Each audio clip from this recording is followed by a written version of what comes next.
Selamat datang di Libya Channel 1784, menyajikan novel cerita, petualangan, perebutan tahta, harta, warisan, dendam dan cinta. Go for watching. Tanah Phoenix. Tin Yu membawa Putri Mei Ling menuju ke Istana Phoenix menaiki batu bara giok.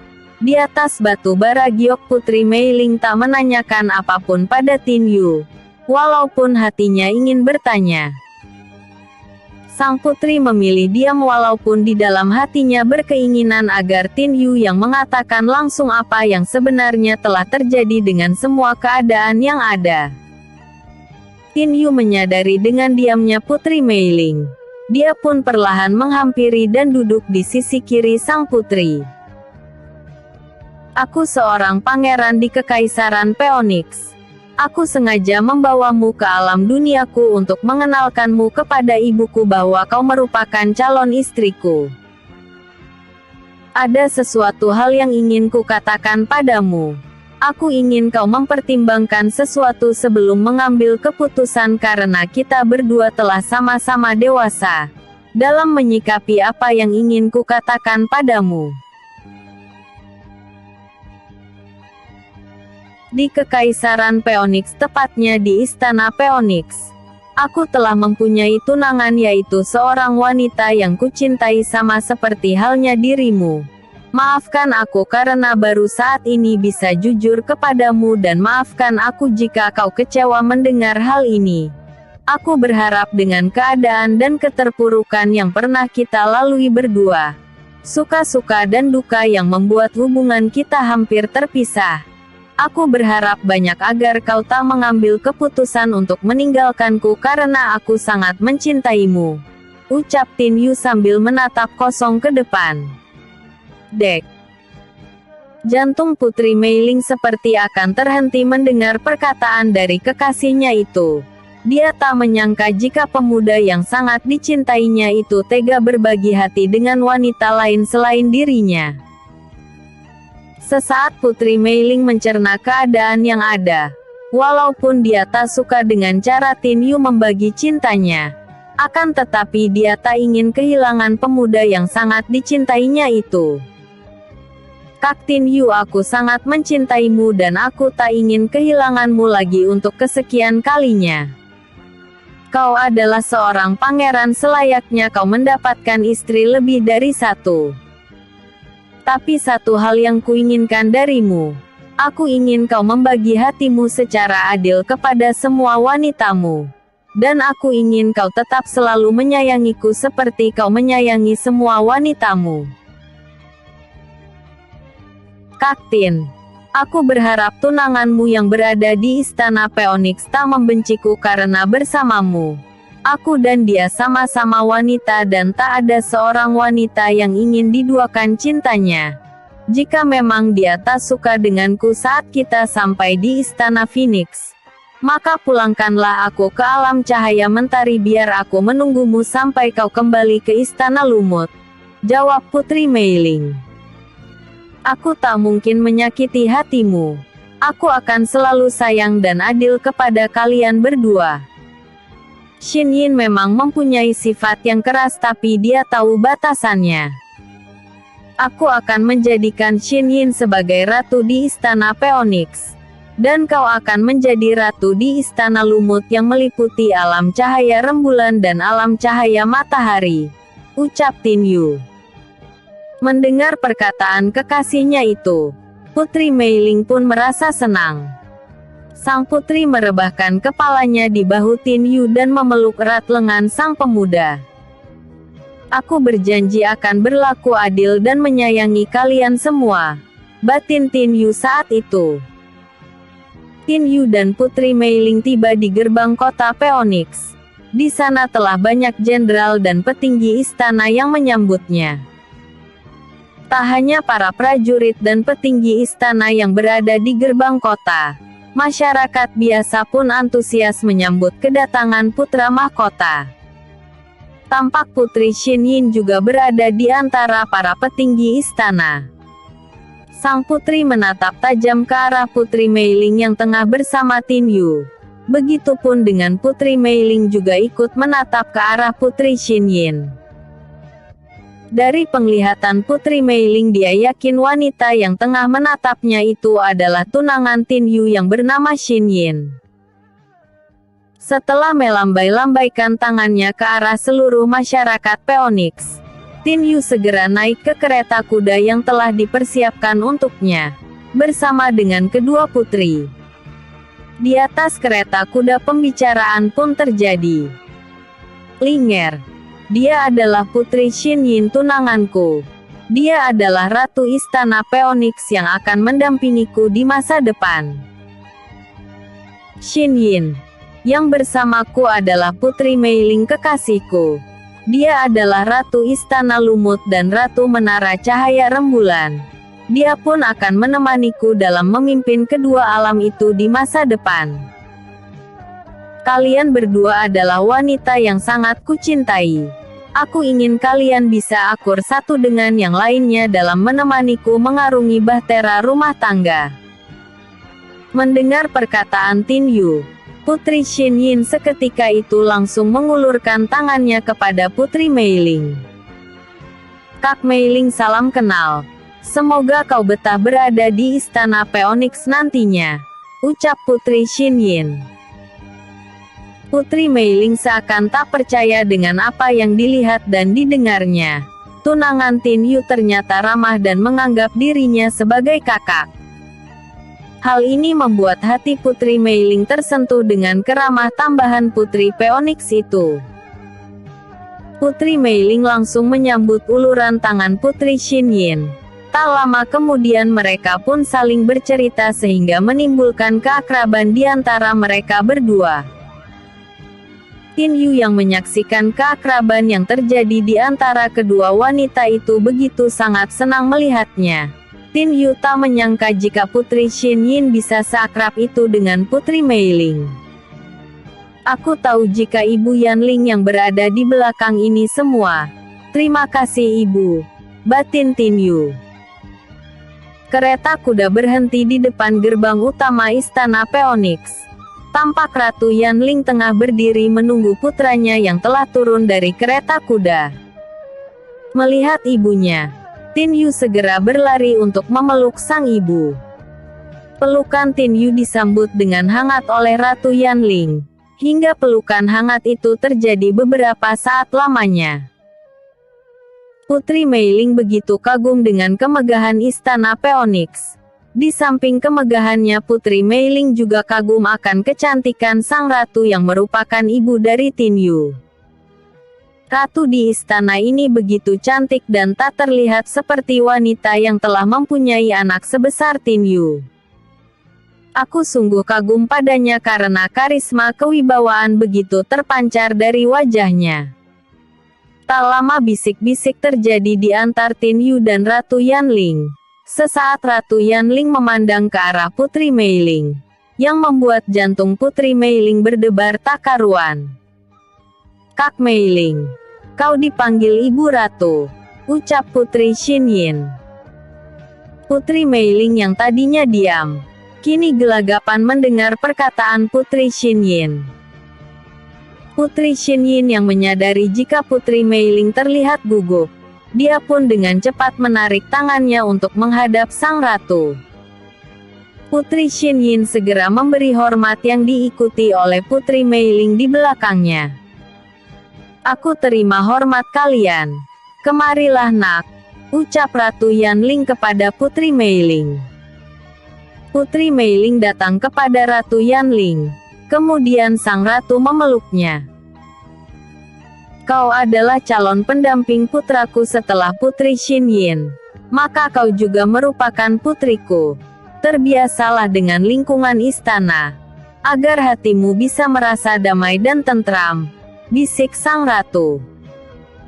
Baik Ratu, dan terima kasih atas semua kebaikan Anda padaku, jawab Putri Meiling. Bersambung. Terima kasih buat sahabatku edisi Pahutar yang telah memberi banyak koin.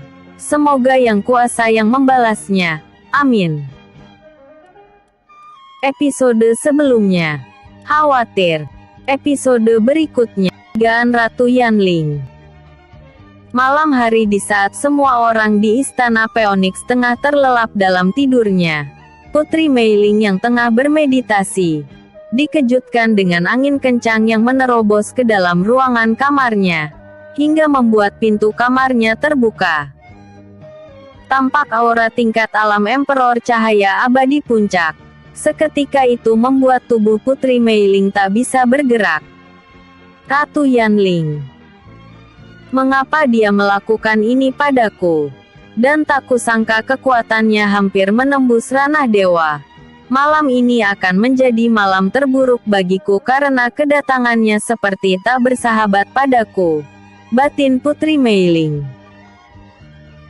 Tubuh Putri Mei Ling tak kuasa digerakkannya karena aura yang dilepaskan Ratu Yanling begitu sangat menindas. Dadanya pun terasa sesak dan kesulitan untuk bernafas membuat Putri Mei Ling hanya pasrah dengan apa yang akan dilakukan Ratu Yanling padanya. Sang Ratu mendekati Putri Mei Ling dan berkata, "Kau bukan dari alam dunia, dan kau juga bukan ras manusia. Apa tujuanmu mendekati putraku?" Tanya sang ratu. "Ratu, aku mencintai putra Anda. Apakah aku salah jika aku dekat dengannya? Banyak hal yang telah kulewati bersama dengan putra Anda, dan tak mungkin ada maksud lain di dalam hubunganku dengannya. Semua murni rasa cinta yang tulus dari hatiku yang terdalam kepada putra Anda. Jika Anda beranggapan aku mempunyai maksud buruk kepada Kak Tin Yu, Anda salah besar karena aku mencintai putra Anda lebih dari yang Anda tahu. Jadi tak mungkin aku mempunyai maksud buruk kepadanya," jawab Putri Mei Ling. "Dari mana kau berasal? Dan dari mana rasmu berada?" tanya sang putri kembali. "Aku berasal dari ras Grifflin, yang merupakan ras para makhluk abadi dari alam cahaya rembulan. Ras kami hidup dan tumbuh berkembang hingga ribuan tahun. Seperti itulah kehidupan ras kami sehingga dikatakan abadi," jawab Putri Mei Ling berterus terang. Mendengar perkataan dari Putri Mei Ling, sang ratu seketika itu menarik kembali aura menindas yang telah dilepaskannya. Dan dia pun mendekati Putri Mei Ling yang masih tersengal-sengal nafasnya, akibat aura menindas yang dilepaskan Ratu Mei Ling. Ratu Yanling merangkul Putri Mei Ling untuk membantunya berdiri. "Maafkan aku. Bukan maksudku untuk melukaimu seperti ini. Semua ini kulakukan karena aku tak ingin putraku satu-satunya akan dilukai oleh teman wanitanya yang tak dikenal. Sedari itu sebelum hal buruk terjadi pada putraku maka aku akan mencari tahu dari mana asal dan usul wanita yang bersamanya. Termasuk dirimu yang ku ketahui bukanlah dari ras manusia." "Linger, maafkan ibu. Sekarang aku yakin jika kau memang benar-benar mencintai putraku dengan tulus. Dan malam ini aku nyatakan jika aku merestui hubunganmu dengan putraku. Setelah Tin Yu menjabat sebagai Kaisar Phoenix, maka hari itu akan terjadi pernikahan antara Tin Yu dengan Putri Xin Yin. Aku tak ingin di dalam pernikahan itu kau mengganggu jalannya pernikahan. Putri Xin Yin adalah wanita yang baik dan kuharap kau memberi kesempatan untuk Tin Yu bersama Putri Xin Yin hari itu," ucap Ratu Xin Yin.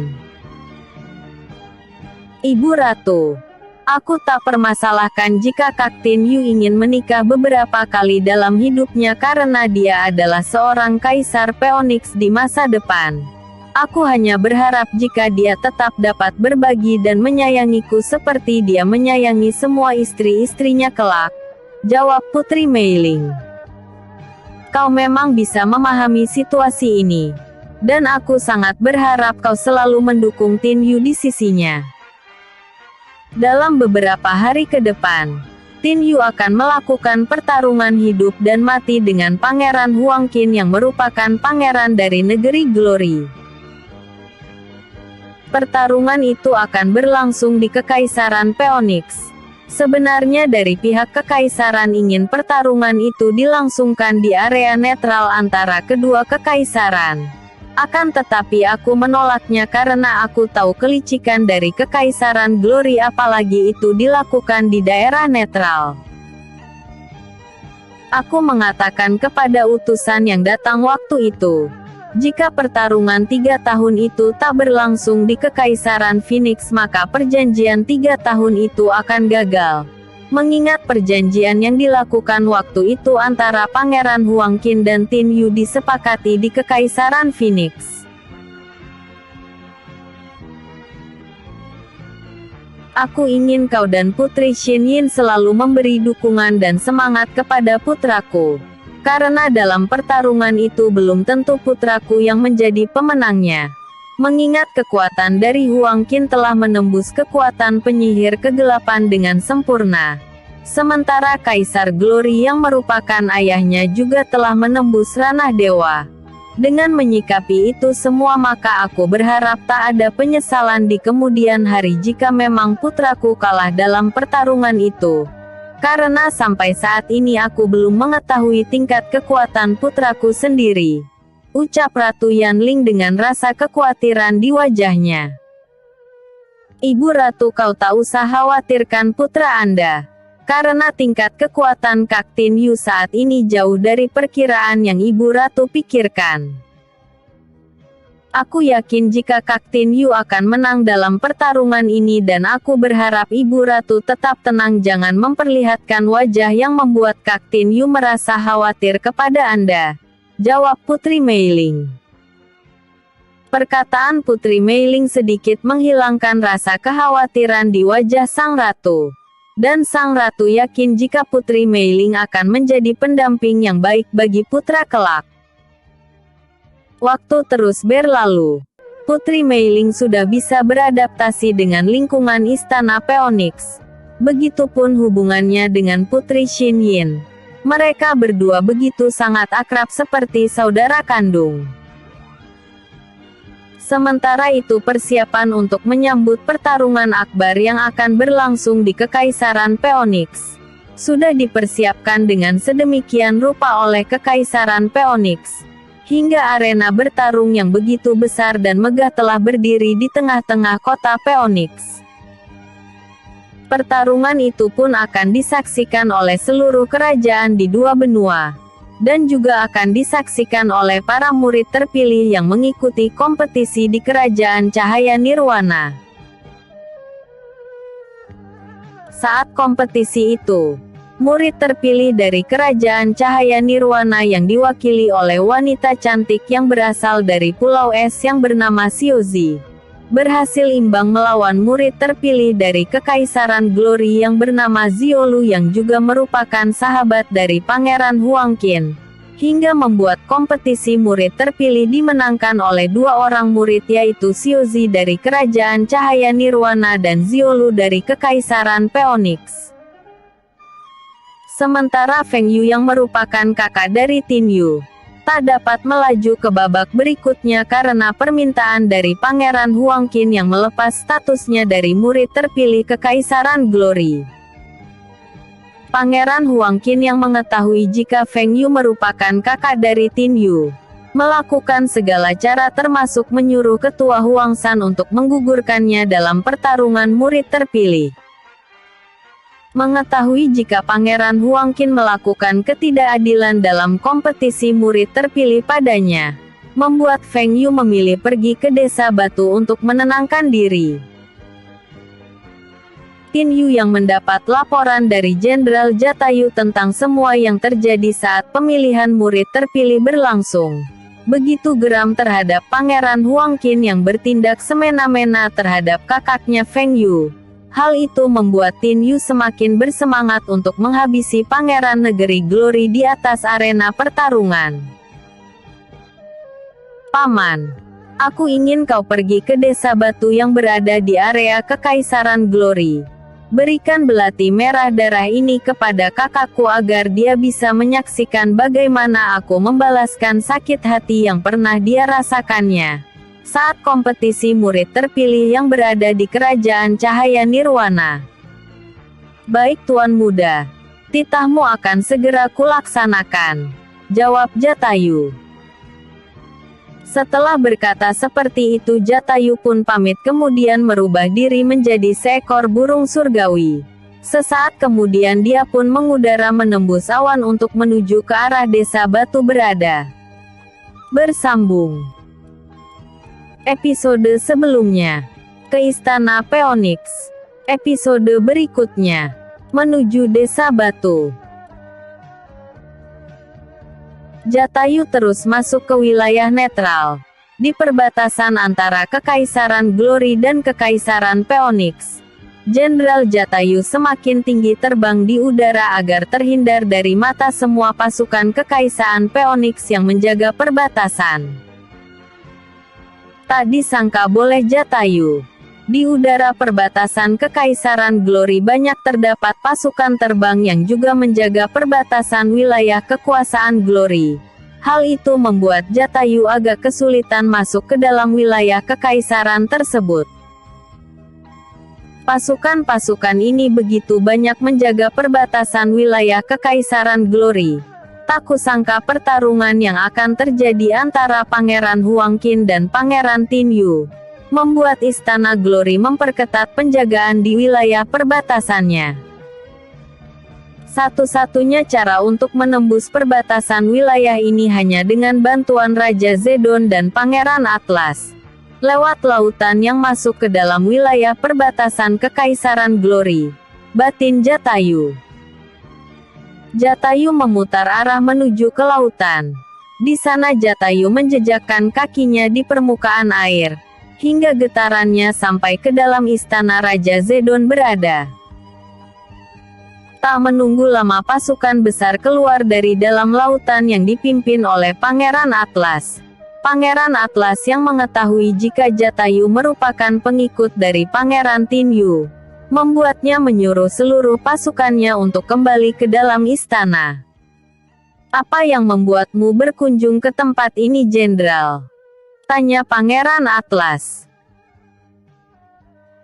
Ada perintah dari Pangeran Tinyu yang membuatku harus melewati perbatasan Kekaisaran Glory. Dan aku tak dapat melewati daratan dan udara perbatasan tersebut karena banyaknya pasukan yang menjaga wilayah Kekaisaran Glory. Hanya dengan melewati lautan aku akan dapat memasuki wilayah Kekaisaran Glory dengan aman. Dan tanpa dicurigai oleh seluruh pasukan darat dan udara Kekaisaran Glory. Jawab Jenderal Jatayu. Jika tugas yang diberikan kepadamu merupakan titah dari Pangeran Phoenix, maka aku akan menunjukkan cara cepat menuju Kekaisaran Glory. Ikutlah denganku maka kau akan dapat sampai ke wilayah Kekaisaran Glory tanpa diketahui oleh pasukan darat dan udara yang menjaga perbatasan. Ucap Pangeran Atlas. Terima kasih atas bantuanmu Pangeran. Ucap Jenderal Jatayu. Kemudian menyusul Pangeran Atlas masuk ke dalam lautan. Benar saja dalam waktu singkat mereka berdua telah masuk ke dalam wilayah Kekaisaran Glory. Tanpa diketahui pasukan dari Kekaisaran yang menjaga wilayah Kekaisaran Glory dari darat dan udara.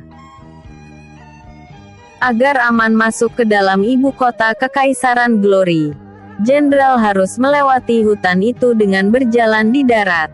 Karena jika Jenderal melakukannya lewat udara maka hal itu akan membuat Jenderal dapat dengan mudah diketahui oleh para penjaga perbatasan. Ucap Pangeran Atlas. Aku akan melakukan seperti apa yang Pangeran katakan. Dan terima kasih atas bantuan yang kau berikan ini padaku. Jawab Jenderal Jatayu. Jangan sungkan begitu Jenderal. Kita merupakan saudara dengan satu pimpinan yaitu Pangeran Phoenix. Bantuanku ini bukanlah apa-apa dibandingkan dengan masa depan yang cerah bagi kerajaanku di masa depan. Jawab Pangeran Atlas. Setelah tak ada pembicaraan yang dilakukan oleh keduanya, maka Jenderal Jatayu mohon diri kepada Pangeran Atlas untuk melanjutkan perjalanannya.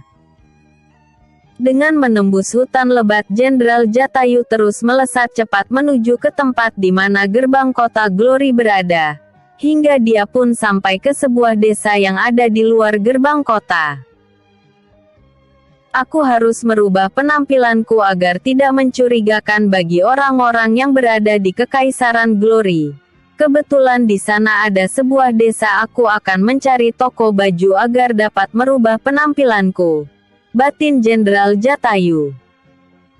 Jenderal Jatayu melepaskan semua atribut istana Phoenix dan apapun bentuk kemegahan yang berada di pakaiannya.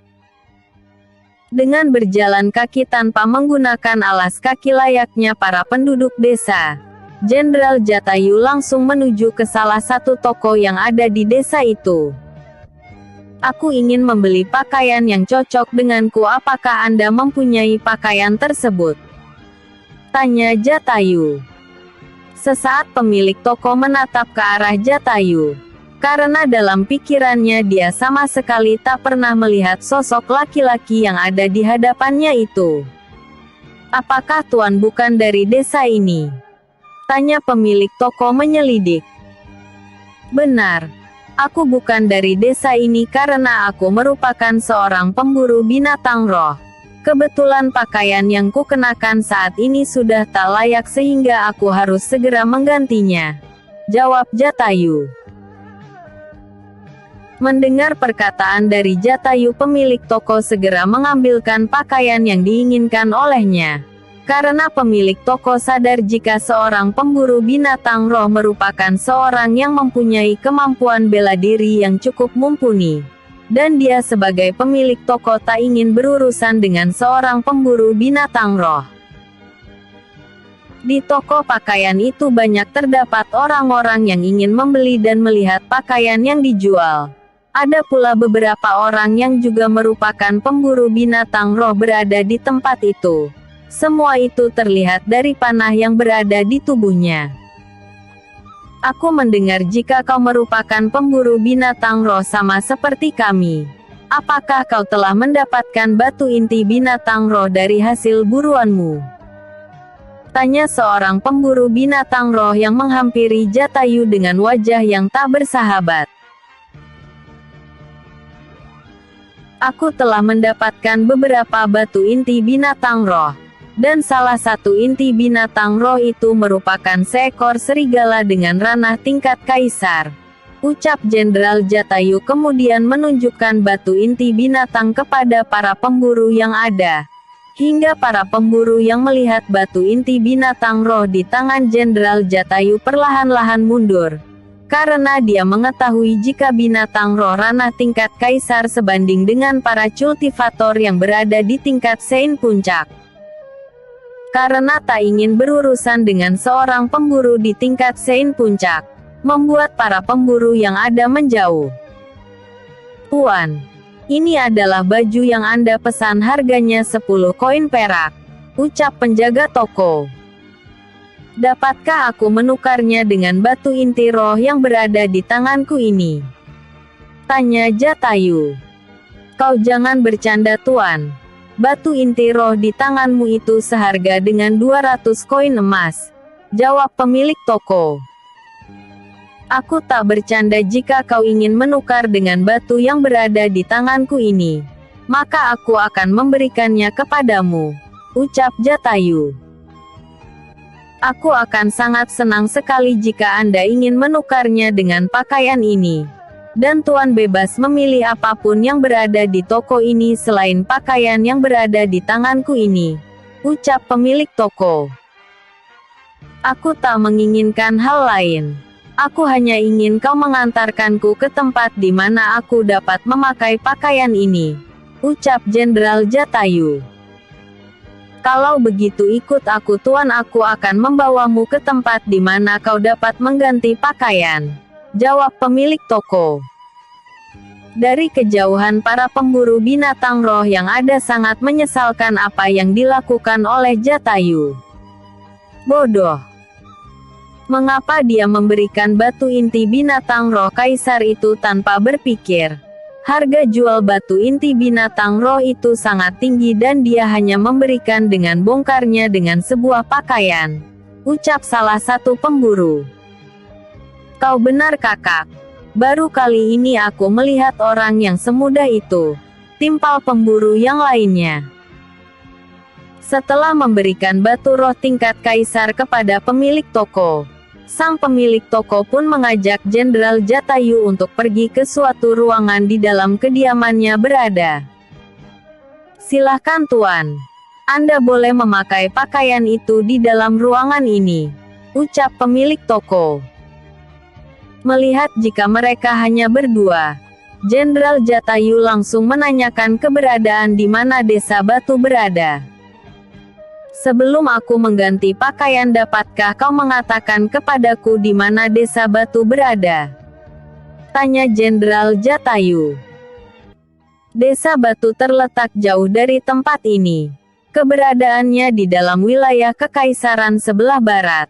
Sebelumnya tuan harus masuk ke dalam gerbang kota karena keberadaannya berada di pinggir kota Glory. Jawab pemilik toko. Mendengar penjelasan dari pemilik toko, maka Jenderal Jatayu segera pergi ke ruangan yang telah ditunjukkan pemilik toko, untuk berganti pakaian. Bersambung. Episode sebelumnya. Kecurigaan Ratu Yanling. Episode berikutnya. Bertemu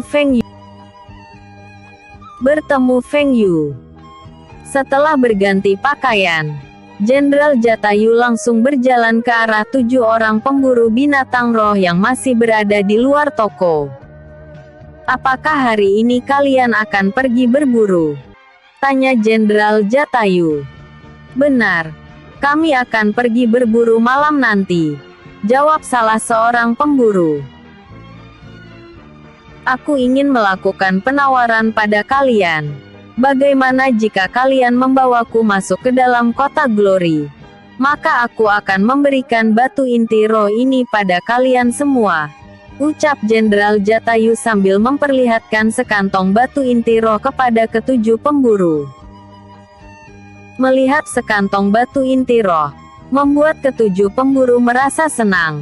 Mereka tak susah-susah mencari binatang roh ke dalam hutan karena apa yang mereka cari sudah ada di depan mata. Mengapa kau ingin kami mengantarmu masuk ke dalam kota Glory sementara kau bisa masuk sendiri ke sana? Ucap salah seorang pemburu yang merasa curiga.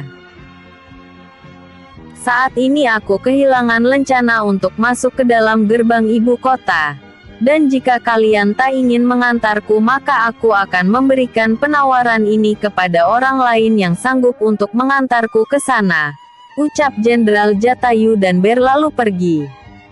Tunggu. Tuan, kami akan mengantarmu ke sana. Untuk persoalan masuk ke dalam gerbang ibu kota itu persoalan gampang bagi kami. Jika Tuan memberikan batu inti roh itu, maka kami semua akan mengantar Anda sekarang juga. Ucap salah seorang pemburu yang menjadi ketuanya. Ambillah batu inti roh ini. Tapi ingat, jika kalian menipuku maka nyawa kalian yang akan menjadi taruhannya. Ucap Jenderal Jatayu sambil mengeluarkan aura yang sangat menindas kepada mereka semua. Aura yang dilepaskan Jenderal Jatayu membuat ketujuh pemburu tak berkutik. Mereka semua tak bisa bergerak dan kesulitan untuk bernapas. Kami tak kan menipu Anda tuh. Jawab pemimpin para pemburu dengan terbata-bata. Bagus, aku pegang janji kalian semua. Ucap Jenderal Jatayu sambil menarik kembali aura yang telah dilepaskannya. Hingga ketujuh pemburu dapat bergerak dan bernapas dengan lega. Dengan bantuan para pemburu, Jenderal Jatayu berhasil melewati gerbang kota Glory dengan aman. Setelah itu para pemburu meminta izin untuk berpisah dari Jenderal Jatayu. Setelah para pemburu pergi, Jenderal Jatayu memilih masuk ke dalam rumah makan yang ada di dekatnya berada. Untuk mencari keterangan keberadaan desa batu dan juga untuk mengisi perutnya yang sudah lapar. Di rumah makan Jenderal Jatayu memesan beberapa makanan dan minuman, sambil mendengarkan percakapan para pengunjung yang sedang makan. Aku rasa Pangeran Phoenix akan mati di tangan Pangeran Huangqin dalam pertarungan 3 tahun. Dan aku yakin di awal-awal pertarungan dia pasti akan mampus, ucap salah satu pengunjung yang mejanya tak jauh dari Jenderal Jatayu berada. Kau benar kawan. Tak akan mudah bagi Pangeran Phoenix untuk mengalahkan pangeran kita. Dan yang mengherankan mengapa Xin Yin memilih untuk menjadi wanita dari Pangeran Phoenix. Padahal Pangeran Huangqin begitu mencintainya. Timpal yang lainnya. Biarkan saja kawan. Setelah Pangeran Phoenix mati maka wanita itu akan menyesal telah meninggalkan Pangeran Huangqin dan juga Kekaisaran Glory. Demi untuk menjadi kekasih Tin Yu yang kudengar merupakan pemuda mata keranjang, ucap yang lainnya. Mendengar pangerannya selalu dihina, membuat Jenderal Jatayu geram. Dia pun langsung meremas tinjunya sendiri. Jika aku tak mendapatkan titah dari pangeran untuk mencari Feng Yu, maka hari ini adalah hari terakhir kalian untuk hidup, batin Jenderal Jatayu. Tak lama kemudian pelayan datang membawa makanan pesanan sang jenderal. Silahkan tuan. Jika masih ada makanan yang ingin Anda pesan maka tuan bisa memanggil saya kembali, ucap pelayan rumah makan. Pelayan. Aku ingin ke Desa Batu karena ada kerabat yang ingin kukunjungi di sana. Apakah kau bisa menerangkan padaku di manakah Desa Batu itu berada? Tanya Jenderal Jatayu. Desa Batu merupakan bagian dari kota Rumpun Bambu. Jika tuan ingin ke sana maka tuan bisa berjalan ke arah barat. Perjalanan ke sana menempuh waktu 2 hari 2 malam dengan perjalanan berkuda, jawab pelayan. Terima kasih atas keteranganmu pelayan. Ini adalah bayaran untuk makananku dan sisanya untukmu, ucap Jenderal Jatayu sambil berlalu pergi tanpa memakan sedikit pun makanan yang dipesannya. Pelayan yang melihat hal itu menjadi sangat heran dibuatnya. Apalagi makanan yang dipesan Jenderal Jatayu yang harganya hanya 15 koin perak. Sang jenderal malah membayar makanan tersebut seharga 10 koin emas. Ini merupakan hari keberuntunganku. Aku mendapatkan banyak koin emas dari pengunjung itu. Dan makanan yang tak disentuhnya ini bisa kubawa pulang untuk keluargaku, batin sang pelayan dengan senyum keceriaan di wajahnya.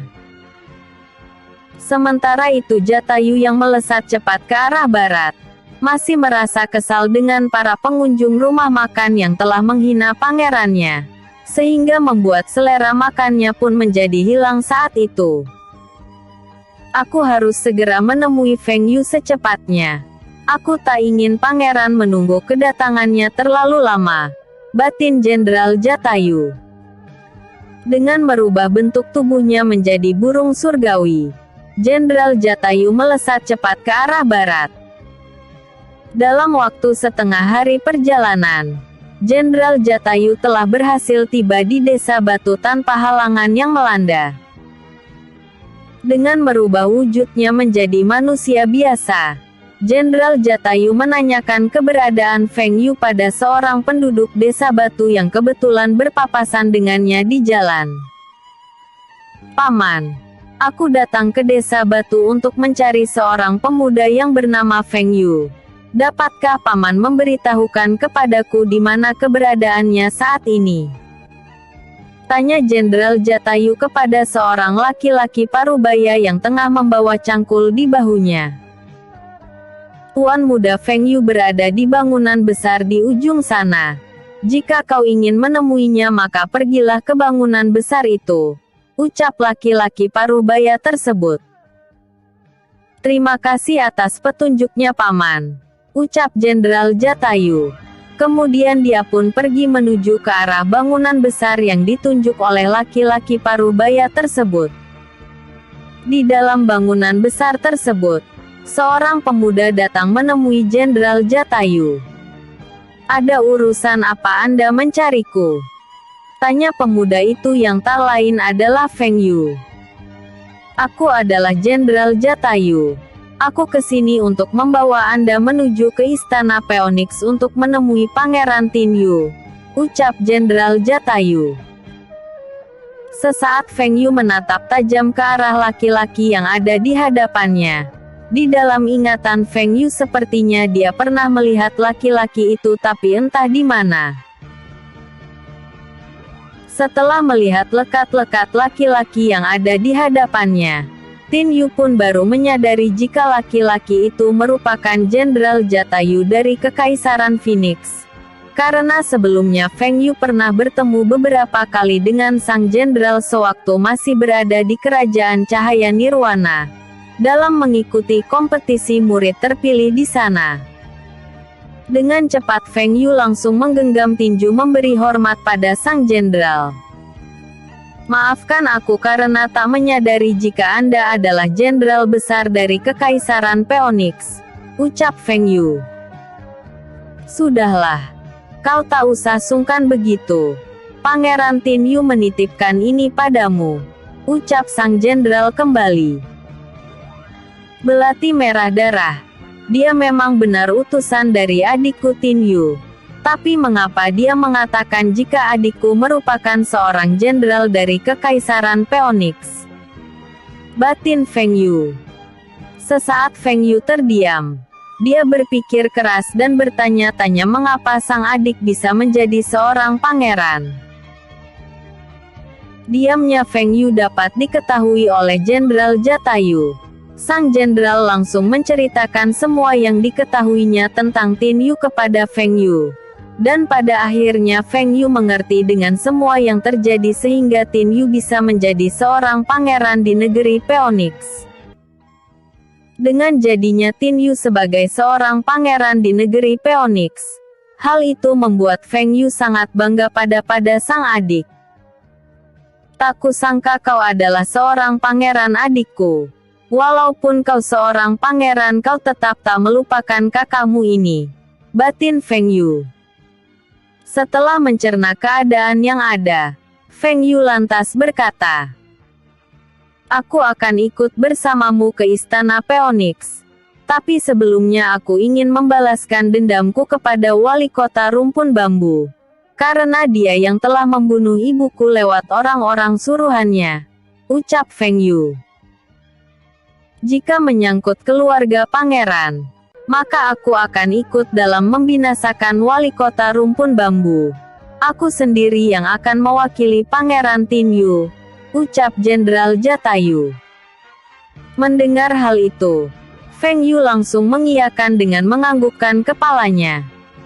Dan malam itu juga Feng Yu bersama Jenderal Jatayu pergi ke kota Rumpun Bambu untuk membinasakan wali kota yang memimpin kota tersebut.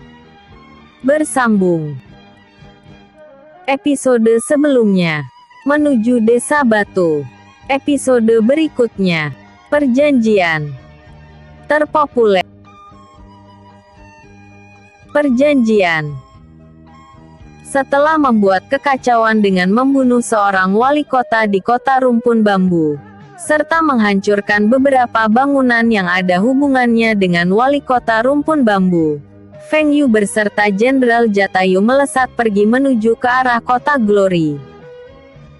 Tujuan mereka berdua adalah keluar dari dalam wilayah gerbang kota, agar dapat dengan mudah untuk menuju ke perbatasan wilayah netral. "Kita harus cepat, Jenderal. Jika berita hancurnya kota Rumpun Bambu tersebar, maka pasukan Istana Glory akan mencari kita dan gerbang kota akan segera ditutup," ucap Feng Yu. "Jika begitu ada baiknya kau naik ke punggungku," jawab Jenderal Jatayu. Setelah berkata seperti itu Jenderal Jatayu merubah dirinya menjadi seekor burung surgawi. Melihat hal itu Feng Yu dengan segera melesat ke atas punggung burung surgawi jelmaan Jenderal Jatayu. Burung surgawi mengepakkan sayapnya hingga menembus awan dan terbang ke arah ibu kota kerajaan Glory. Dalam waktu singkat mereka pun tiba di kota kekaisaran. Dan dengan merubah tubuhnya menjadi manusia biasa, Jenderal Jatayu mengajak Feng Yu untuk secepatnya keluar dari dalam kota. Di gerbang kota tak ada halangan berarti dari para penjaga, karena hanya orang yang akan masuk ke dalam ibu kota kekaisaran yang akan diminta identitas rencana pengenalnya.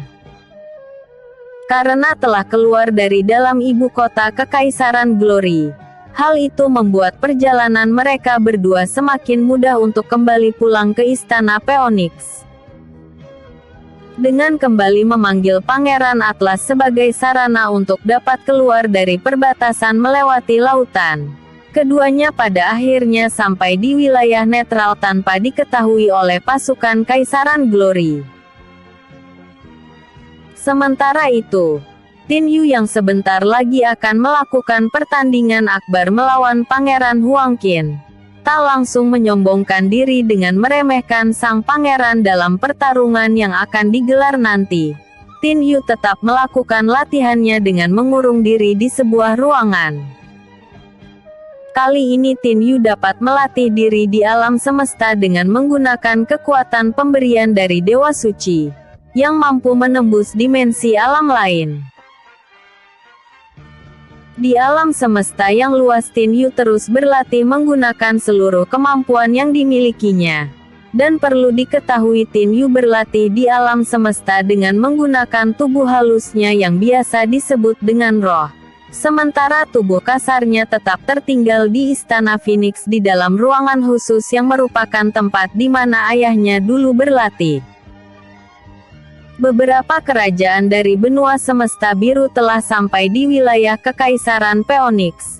Mereka semua antusias dengan pertarungan yang akan terjadi antara kedua pangeran besar di dua kekaisaran. Semua petinggi negeri yang datang ke wilayah Kekaisaran Phoenix langsung disambut dengan hangat dan diberikan fasilitas yang sangat luar biasa dari Kekaisaran Phoenix. Begitupun halnya dengan kerajaan Gerbang Naga yang telah mengetahui jika Tin Yu merupakan putra Yan Lan. Segera datang setelah mengetahui berita mengenai pertarungan yang akan terjadi. Sang raja yang biasa juga disebut dengan Raja Kota, begitu berharap jika Tin Yu lah yang akan memenangkan pertarungan itu. Mengingat Raja Kota dan Kaisar Yan Lan dahulu pernah mengikat suatu janji yaitu menjadi saudara angkat. Setelah Yan Lan pernah menyelamatkan kerajaannya dari kehancuran oleh para pasukan iblis. Aku harus menemui Tin Yu karena dia merupakan anak dari kakakku Yan Lan. Karena aku juga pernah berjanji akan melindungi putranya setelah dia tiada. Dan melakukan ikatan persaudaraan antar kerajaan sesuai dengan perjanjian yang pernah terjadi yaitu menikahkan putranya dengan putriku, batin Raja Kota. Dengan adanya gelar sebagai penguasa suatu negeri, sangat mudah bagi Raja Kota untuk menemui Ratu Yanling, Tin Yu dan kedua calon istrinya. Raja Kota sangat beruntung karena dapat menemui Tin Yu yang telah selesai melakukan latihannya, yang belakang ini dilakukan oleh Pangeran Phoenix itu. Raja Kota datang di hadapan sang ratu tepat bersamaan dengan datangnya Raja Zheng Bilang dan ayahnya Zheng Long. Kedua pembesar kerajaan cahaya nirwana itu juga mempunyai urusan penting yang akan dibicarakan dengan Ratu Yanling. Di hadapan mereka semua Raja Kota mengatakan jika dirinya merupakan adik angkat dari penguasa di Kekaisaran Phoenix terdahulu, yaitu Kaisar Yan Lan yang agung. Dan Raja Kota mengatakan jika mereka berdua pernah berjanji, jika suatu hari Yan Lan mempunyai seorang putra, maka putranya itu akan dijodohkan dengan putriku. Dan sebaliknya jika Yan Lan mempunyai seorang putri maka putrinya itu akan dijodohkan dengan putraku. Dan jika keduanya mempunyai seorang anak yang sama jenisnya maka mereka akan menjadi saudara seumur hidup. Itu merupakan kesepakatan kami berdua setelah menganggap saudara satu dengan yang lainnya. ucap Raja Kota sambil mengeluarkan permata rubi dari dalam kotak penyimpanannya. Tin Yu, Putri Mei Ling dan Putri Xin Yin saling berpandangan.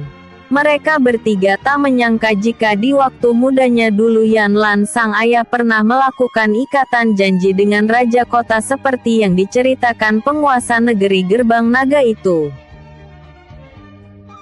Beda halnya dengan Ratu Yanling. Dia menatap tajam ke arah batu rubi yang ada di tangan Raja Kota Gerbang Naga. Apa yang dilihatnya itu memang benar milik Yan Lan suaminya. Karena batu rubi itu dapat memanggil para siluman manusia serigala yang dahulu pernah membantu suaminya dalam mengusir para iblis dari alam bawah. Bagaimana batu itu bisa berada di tanganmu? Tanya Ratu Yanling menyelidik. Setelah kakakku Yan Lan pergi dari kerajaan Gerbang Naga dan terjadinya suatu ikatan seperti yang kau katakan tadi. Dia memberikanku batu rubi ini untuk menjaga kerajaan Gerbang Naga jika para iblis kembali menyerang kerajaanku. Jawab Raja Kota.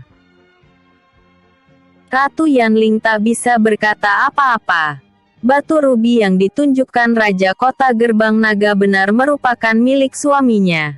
Dan alasan yang dikatakan Raja Kota Gerbang Naga semua masuk akal. Sehingga sang ratu memberikan keputusan yang ada kepada putranya Tin Yu. Aku tak bisa memutuskan apa-apa karena putrakulah yang akan menjalani hidupnya. Hanya dia yang berhak memutuskan mengenai ikatan perjodohan yang terjadi antara kerajaan Gerbang Naga dan Kekaisaran Phoenix, ucap sang ratu. Di sela pembicaraan itu tiba-tiba saja Raja Zheng Bilang ikut bergabung dalam pembicaraan itu. Hormatku Ratu. Aku Raja Zheng Bilang adalah murid dari Kaisar Yan Lan, yang juga merupakan adik kandung dari Dewi Bilqis yang merupakan istri dari Kaisar Yan Lan. Putriku Sorari telah melakukan ikatan asmara dengan putramu Tin Yu. Dan saat ini putriku tengah berlatih di Nirwana bersama Dewi Bilqis untuk meningkatkan kekuatannya. Jika Raja Kota telah melakukan suatu perjanjian dengan Kaisar Yan Lan di masa lalu, dengan menjodohkan putrinya dan putra Kaisar Yan Lan, maka aku pun ingin meminta kepada Tin Yu untuk memastikan hubungannya dengan putriku di depan kita semua. Aku pun pernah mendengar jika Pangeran Tin Yu juga terlibat hubungan asmara dengan salah seorang wanita bangsa elf. Dia merupakan adik dari penguasa alam inti Vioni yang bernama Pangeran Langtian. Dan saat ini Putri Lang Yun juga tengah berlatih di Nirwana bersama Dewi Qianqin yang merupakan istri Kaisar Yan Lan, untuk meningkatkan kekuatannya ke tahap tak terbatas. Semua yang kukatakan ini benar adanya karena kakakku Dewi Bilqis sendiri yang mengatakannya. Sewaktu dia turun dari Nirwana untuk meminta izin melatih putriku di Nirwana, ucap Raja Zheng Bilang. Kali ini Tin Yu tak dapat berkata apa-apa, karena semua yang dikatakan Raja Zheng Bilang benar adanya. Mengapa semua harus terkuak sekarang? Di saat pertarunganku sebentar lagi akan terjadi. Aku pun tak akan mengingkari kebenaran ini karena pantang kesatria sepertiku untuk mengingkari kebenaran yang ada. Batin Tin Yu. Tak lama kemudian Tin Yu pun angkat bicara. Apa yang dikatakan oleh Raja Zheng Bilang benar adanya. Dan aku pun tak akan mengingkari hal itu. Sementara perjanjian yang pernah terjadi antara ayahku dengan Raja Kota Gerbang Naga, hal itu akan dibicarakan lagi setelah pertarunganku dengan Pangeran Huang Qin selesai. Dan kurasa pertemuan ini cukup sampai di sini karena aku memerlukan ketenangan dalam menghadapi pertarunganku yang akan terjadi sebentar lagi. Jika tak ada yang akan dibicarakan maka aku mohon diri, ucap Tin Yu. Setelah memberi hormat kepada ibunya dan kedua petinggi kerajaan yang ada, Tin Yu segera berlalu pergi meninggalkan tempat itu. Bersambung. Episode sebelumnya. Bertemu Feng Yu. Episode berikutnya. Kedatangan Kaisar Huangzu.